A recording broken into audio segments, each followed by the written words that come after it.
Bom, gente, então agora a gente vai continuar, certo? Sobre as aulas de patologia. No caso aqui para o curso de estética, certo? Patologias. Então aqui eu trago mais uma patologia, que no caso é a lipodistrofia ginoide, certo? Popularmente conhecida como celulite. Mas o nome técnico, certo, dela é lipodistrofia ginoide. E o que é isso? O que é a celulite? Como se forma essa enfermidade que atinge aí muitas mulheres e homens também, certo? Mas no mais são as mulheres. E isso é muito preocupante esteticamente falando e também psicologicamente relatando.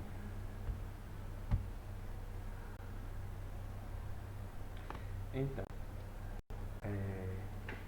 trata-se de uma alteração, certo, na pele, certo, visualmente falando, e que é causada aí por um acúmulo de gordura, água e toxina nas células da pele, certo? No caso aí, está muito envolvido com o tecido subcutâneo, ou seja, a hipoderme, que a gente tem a epiderme, né, que forma a pele, no caso a epiderme, derme e hipoderme, visto também como tecido subcutâneo. Então é lá que vai estar, certo, as células adipócitas. E aí, quando a pessoa tem celulite, ela vai ter em suas células, certo, esse acúmulo de gordura, certo, água e algumas toxinas. E aí vai haver aí como é que eu posso dizer, um desnível celular aparentemente. Por quê? Porque as células que estão cheias de gordura, água e de algumas toxinas, elas vão estar aí com uma protuberância, ou seja, vão ficar, certo, mais cheias, certo, e com um aspecto endurecido. Isso aí vai causar um desnível, certo, que a gente enxerga. Em algumas pessoas, dependendo do nível, certo, do grau, a gente enxerga já de longe. Em outros tem que apertar para ver esse desnível. E aí, isso aí é celulite, certo? Então vamos lá.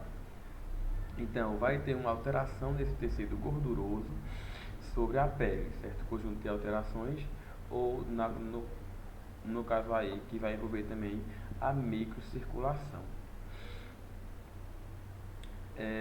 Não é uma doença grave, certo? Fisiologicamente falando, porém, como eu falei, nela causa um grande desconforto, principalmente nas mulheres, certo? Causa aí um desconforto que afeta muito as pessoas que possuem, no caso, psicologicamente. Então, tem gente que tem esse mal, né, que é a celulite, lipodistrofia ginoide, e aí não se sente bem em ir à praia de biquíni, de maiô, certo? Então é algo que preocupa muito, principalmente essa nova geração. As causas. Bom, a gente pode citar como causas, aí no caso, né, o excesso de peso, certo? Obesidade é um fator determinante, certo? Mas que fique claro que nem todo mundo que é gordo, certo, vai ter celulite. E também nem todo mundo que é magro não vai ter, certo? Até porque é um desnível celular. Tem gente que é gordo, gordo, gordo de maneira uniforme. Então não vai apresentar esse desnível, certo? E tem gente que é magro, certo? E tem esse desnível. Então, o excesso de peso é um fator determinante, mas não é regra, certo? Outros fatores que intensificam, certo? E aí a gente diz que é o que? O cigarro, o estresse, má alimentação, certo? E a falta de exercício físico. Fator de risco. Bom, ser mulher já é um fator, certo? Até porque é uma doença, certo? É uma patologia, uma condição que afeta mais o sexo feminino. Então, de 10 mulheres, 8 vai ter celulite, certo? Estatisticamente falando. Os sintomas, geralmente é uma coisa assintomática, certo? É mais de sinal. Você enxerga que você tem, porque como eu já disse em aula, né, para os alunos, sinais é diferente de sintomas. Ok, então, geralmente a lipodistrofia ginoide, celulite, né, ela não vai ter sintomas, certo? Mas em alguns casos pode ter sim, como que pode ter dor, certo? Endurecimento do local e também vai ter umas regiões mais frias e também a gente vai enxergar o aspecto irregular. Mas aí não é um sintoma, é um sinal, você enxerga aquilo, certo? Então já falei para eles a diferença. Bom, e o tratamento para essa enfermidade? Existem vários, certo? Logicamente, porque a estética é uma área que está crescendo muito, certo? E o pessoal está aí muito preocupado com o bem-estar, certo? E também com a forma, certo? De expor seu corpo de certa forma, né? Então, isso é muito bom, por quê? Porque você se preocupa mais não só com sua aparência, falando assim, mas também com sua saúde. Porque se o excesso de peso é um fator indicativo que você possa ter essa patologia, consequentemente, se você não quer, você quer acabar com ela, você vai ter aí que diminuir o seu peso e assim vai. Isso aí é muito bom porque a gente sabe que gordura em excesso pode gerar muitas doenças cardiovasculares, certo? E aí sim tem uma importância médica, né? Aí tem sim um fator que nos invade realmente, que nos prejudica de maneira fisiológica. Certo? Então vamos lá. Os tratamentos geralmente vai ser o quê? Vale ressaltar que esses métodos de tratar, geralmente eles não são isolados, certo? Ou seja, você faz um conjunto de métodos, certo? Mas não só um isolado. Então vamos lá. Primeiro método, drenagem linfática. Então é válido ressaltar que é um tipo de massagem, certo? Que vai aí atuar sobre os pontos linfáticos, certo? E aí esse método ele não pode ser é, doloroso e nem pode haver no final hematomas, certo? Por quê? Porque aí você não, quem for da área de estética, no caso, esse profissional, ele tem que fazer de uma maneira em que não cause aí a ruptura, certo? Dos capilares sanguíneos, desses vasos, certo? Então aí para o sangue não extravasar. Então é um método, certo, que vai atuar na gordura localizada, certo? E também um método que vai melhorar muito a circulação. Então isso aí é a drenagem linfática. Não pode doer, certo? E nem o paciente, né, o cliente sair com hematomas. Aí já foge do padrão e não está sendo bem feito esse processo. O outro método é a massagem modeladora. Nesse método ele vai sim ser doloroso, certo? Não muito, mas vai doer sim. Ele vai agir aí na eliminação de gorduras localizadas e mesmo assim isso aqui também não pode haver hematomas, certo? Ao final do processo, o paciente não pode estar com hematomas, porque aí o paciente chega com um problema e vai sair com outro que são varizes, né? Que é a ruptura dos vasos, né? Essa vasodilatação desregulada. Então aí muito cuidado nisso. Tem outro método, certo? Que é a criolipose. O que seria a criolipose? Bom, é a quebra de gordura através da ação do gelo, certo? Então, crio vem de gelo, lipo de gordura e lise de quebra. Então, aí a criolipose é um método, certo? De de tratar essa gordura localizada, essa celulite, por meio da ação do gelo. Lembrando que não é todo cliente, todo paciente que pode se submeter a esse procedimento. Tem que ter no mínimo 20 milímetros de tecido adiposo, certo? Para que se possa se submeter a esse método. Ok? Então, o que é que esse método ele faz? O gelo ele vai causar uma inflamação, certo? Uma lesão no adipócito, certo? E aí vai destruir a célula adipócita, no caso. Célula adipócita é a célula, certo? Que tem a capacidade de armazenar gordura. Isso aí são os adipócitos. Unidos, eles formam o tecido adiposo, certo? O tecido que nos garante essa reserva de energia, certo? Através de lipídios, certo? De gordura. Então, é um método que vai ter um tempo, né, de ação, no caso, de 40 a 60 minutos. O resultado desse método não é imediato, ou seja, você fez a crio e já saiu sem celulite, sem gordura localizada. Não é assim, certo? Ele dura aí quase uns 2 meses para você ter o resultado esperado. E aí o paciente ele é submetido a uma temperatura, no caso, localizada, certo? Na região de -5 a -15 graus Celsius.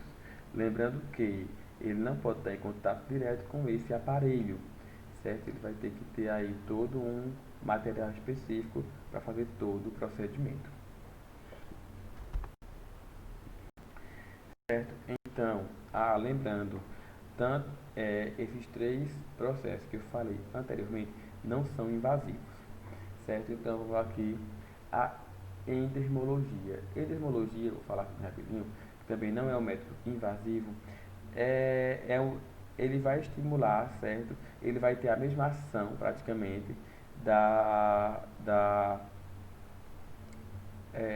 drenagem linfática, certo? Porém, é feito com aparelho, certo? E a drenagem linfática é feito à mão, certo? Manualmente. Então, aí está no mesmo, certo? A radiofrequência. Bom, esse é um dos métodos que se dizem mais eficaz, não mais, mas muito eficaz, certo? E aí ele estimula a produção de colágeno, certo? O que diminui as fibras e aí deixa o aspecto da pele sem esses furinhos, certo? Então ele vai atuar aí no estímulo, certo? De síntese de colágeno. Então, é um procedimento às vezes não invasivo e às vezes invasivo. Por quê? Porque existe a radiofrequência comum, certo? E existe a radiofrequência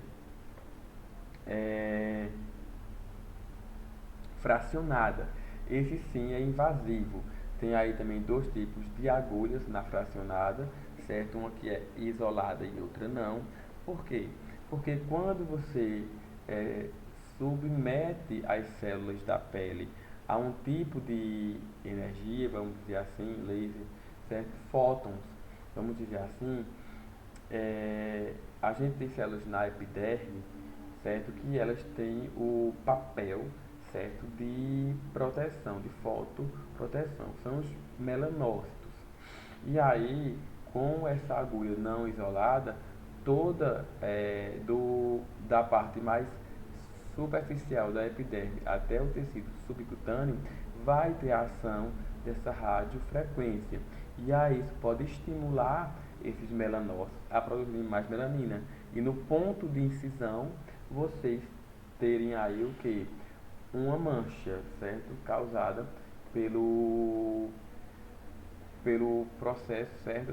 Que gera uma alta produção de melanina. Quando a agulha, certo? Desse método, no caso, ela vai ser isolada, ela só vai lançar realmente, diretamente, essa radiofrequência aonde? Realmente no adipócito. Então é bem mais eficaz.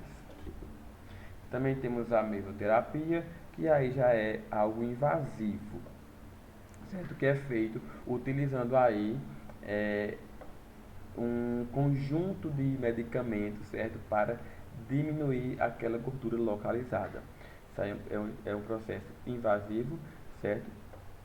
Então vai ser é, aplicado no paciente uma injeção, no caso, né, intradérmica, certo? Que vai muito é, pequena realmente, e aí ela vai atuar com esses medicamentos diretamente no adipócito. Aqui nós temos mais uma, certo? As cirurgias, né, que são feitas também, certo? A laser, certo?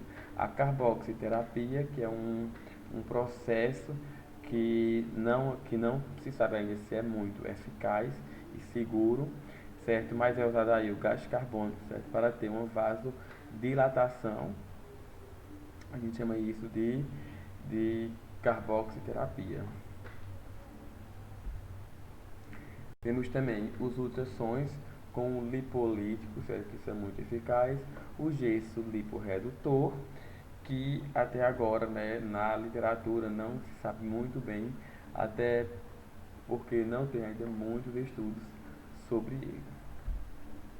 Certo? Tem a circuncisão e a lipocativação, que estão aí também muito forte na base teórica, mas na base prática ainda não.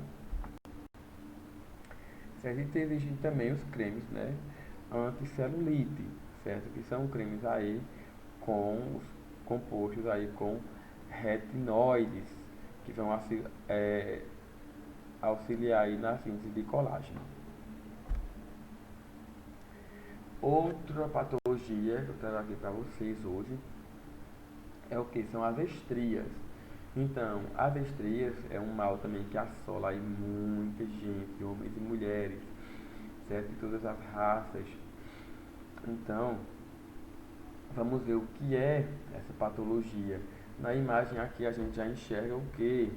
Já enxerga uma imagem ampliada da pele. E aqui a gente vê uma quebra nesse colágeno. Tá? Essa fitinha preta aqui é o colágeno, certo? E aí ele se rompe, houve uma quebra, e gerando aqui as estrias, essa abertura, certo? Então, vamos ver na base teórica o que é a estria. Então, estrias são lesões, pode dizer assim, certo? Decorrentes da distensão da pele, do afastamento, certo? Em que leva à ruptura, à quebra, né, das fibras elásticas e do colágeno que sustenta a derme. Então, a pele está unida e aí, por um motivo, que a gente vai ver quais são os motivos, há essa ruptura e afastou aí, certo? E distendeu a pele, esticou, certo? Então, assim, ela é mais frequente em mulheres, mas também atinge homens, certo? E entre essas mulheres são mais comuns na adolescência, na gravidez e em obesos, já que há o que? Uma extensão, aí, ó, um alargamento da pele, certo? Um afastamento dessas fibras, ocasionando assim a sua ruptura. Então, as estrias, elas são lesões lineares, ok? Com extensão variável. Então, não dá para dizer que tamanho vai ser a estria, não. Ou se elas têm um tamanho único, característico, não. É muito variável, certo? Então aí elas têm as estrias recentes e antigas. As recentes são geralmente avermelhadas e as antigas são brancas. A prevenção. Para se prevenir de estrias é necessário que você evite ganhar peso e perder, ficar nesse fato aí de elástico, certo? Então ganhou peso, perdeu peso, certo? Isso aí gera estria, certo? Então, vamos lá, prosseguir. O tratamento ainda não há cura para a estria, certo? Não há cura definitiva. Existem métodos de você esconder as estrias, mas cura não tem como. Mas aí a gente vê alguns métodos que podem amenizar essas estrias. E dentre eles tem alguns que são feitos até para celulite também, tipo a radiofrequência, certo? Mas aqui a gente tem alguns medicamentos, certo, de uso tópico que melhora muito a estria. E a gente sempre traz aí, em relação à pele, sempre tem esse composto, né, que é o ácido retinóico, certo? Então ele sempre vai ativar a síntese de colágeno, certo? Principal proteína aí da pele e dos ossos também. Então vai ter esse estímulo de colágeno através dos derivados da vitamina A, certo? E também pode ser feito também outros tipos, que aqui no caso é o que? É o peeling químico, certo? Que promove uma esfoliação.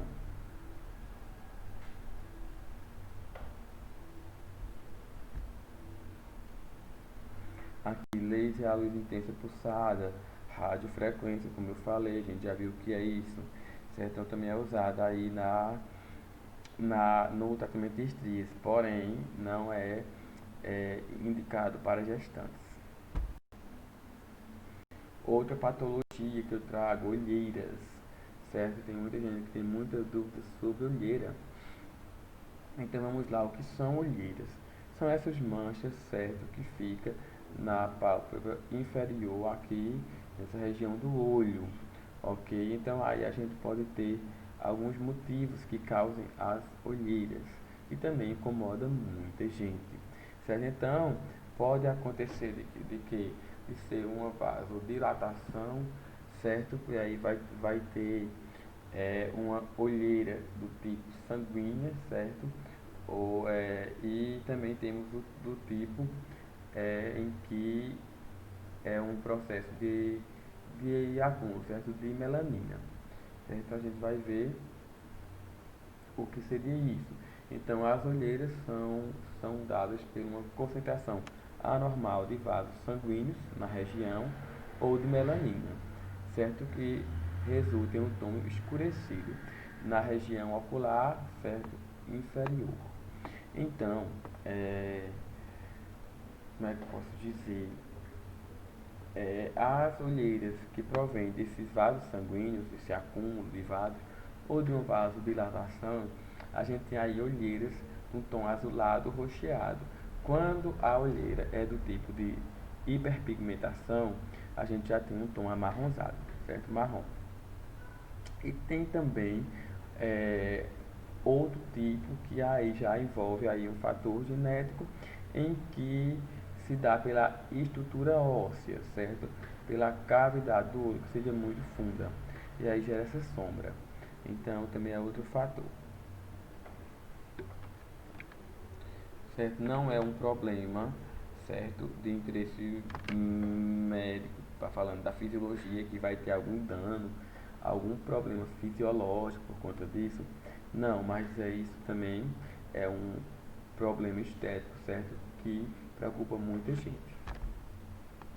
Então aqui nós temos os tipos de olheiras, certo? Como eu falei, tem as olheiras vasculares, certo? Que é pelo acúmulo de vaso sanguíneo, vasodilatação, olheiras pigmentadas, que aí já envolve a melanina, e olheiras profundas, que envolve aí o processo de estrutura óssea, ok? E também temos as mistas, que é dado por mais de um fator. Então vamos lá. Como eu disse, né, as olheiras vasculares podem ser arroxeadas ou azuladas, ok?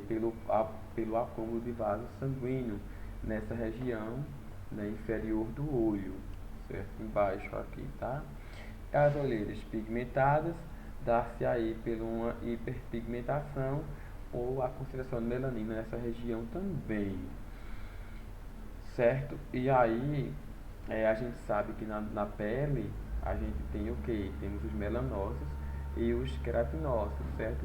Os melanócitos estão na epiderme, assim como os queratinócitos. Os melanócitos produzem melanina, por algum fator irá produzir em uma quantidade muito alta e concentrados aqui no caso, e vai enviar essa melanina para os queratinócitos. E aí vai, né, refletir fenotipicamente, né, a gente enxergando essas olheiras, essa região, né, com uma tonalidade diferente do resto do corpo, né, da face aí, certo? E aí a gente vem aqui alguns tratamentos, certo? Então, dependendo do tipo de olheira, certo? Então a gente vai ter aí, vai ter uns cremes, no caso, quando a olheira for vascular, A gente trata aí tanto com cremes ativos com cafeína, né? Tem cremes que tem esse princípio ativo, que é a cafeína, que vai estimular aí, certo? É, essa circulação local, ok? O estresse também gera, certo? Uma noite mal dormida também vai ter aí, vai dar olheiras, porém não permanentes, ok? E também temos o ácido hialurônico, certo? Que é um composto que atrai muito a água e vai também estimular aí essa circulação. Quando a olheira for do tipo pigmentar, ou seja, pela concentração de melanina nessa região do olho, o que acontece? A gente tem um composto, certo?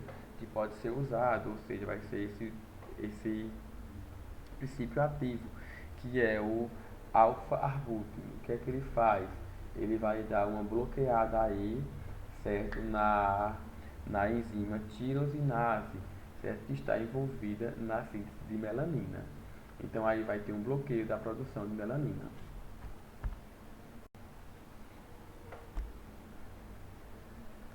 Outra patologia, certo? São as varizes. Ok? Então as varizes é um mal aí que assola muita gente, certo? E pode ter, certo, um nívelzinho de gravidade. Então, o que são varizes, certo? Ou veias varicosas. Bom, varizes são veias tortuosas, dilatadas e insuficientes, certo? Qualquer veia pode gerar uma varize, ok? Mas afeta mais os membros inferiores, ok? E aí, trago para vocês o porquê de afetar mais os membros inferiores. Isso aí é até uma questão, certo, evolutiva, porque o homem ele é bípede, né? O ser humano é bípede. E aí a circulação, para ela voltar, a circulação venosa no caso, o sangue para voltar dos membros inferiores ao coração é um percurso muito grande, certo? E que requer muita força, até porque é contra a gravidade. Isso aí vai gerar, então, é um fator que gera as varizes, certo? Esse retorno venoso ao coração.